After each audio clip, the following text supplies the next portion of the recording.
ভারতীয় চলচ্চিত্র জগতে আবারও বিরাট একটা নক্ষত্র পতন। প্রয়াত হলেন পরিচালক শ্যাম বেনেগাল। মৃত্যুকালে বয়স হয়েছিল ৯০ বছর।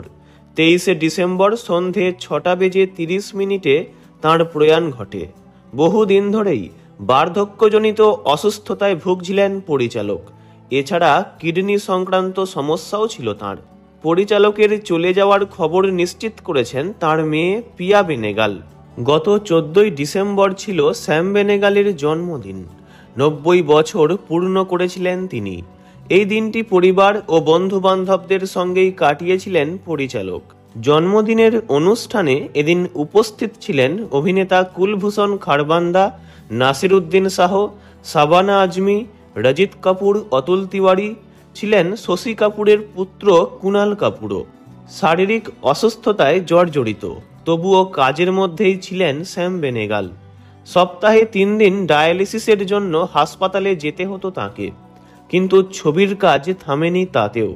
২০২৩-এ মুক্তি পায় তাঁর শেষ ছবি Mujib, the making of a nation. ভারতীয় চলচ্চিত্র জগতে একাধিক সম্মানে ভূষিত হয়েছেন তিনি। ১৯৭৬ সালে পদ্মশ্রী, ১৯৯১ সালে পদ্মভূষণ পেয়েছিলেন শ্যাম বেনেগাল। দাদা সাহেব ফালকে পুরস্কারও পান তিনি।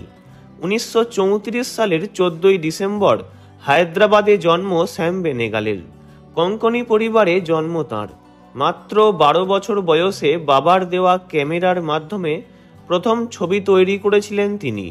তাঁর বাবা ছিলেন ফটোগ্রাফার, সেখান থেকেই অনুপ্রেরণা পেয়েছিলেন তিনি। হায়দ্রাবাদের ওসমানিয়া বিশ্ববিদ্যালয় থেকে অর্থনীতিতে স্নাতকোত্তর সম্পূর্ণ করেছিলেন তিনি। হায়দ্রাবাদ ফিল্ম সোসাইটি থেকেই ছবি নির্মাণের সফর শুরু হয়েছিল তাঁর। Manthan, Junoon, Arohan, Netaji Subhas Chandra Bose, the forgotten hero, well done Abba, মাম্মোর মতো ছবি তৈরি করেছিলেন শ্যাম বেনেগাল। তাঁর প্রয়াণে চলচ্চিত্র জগতে শোকের ছায়া নেমে এসেছে। ভিডিওটি এই পর্যন্তই।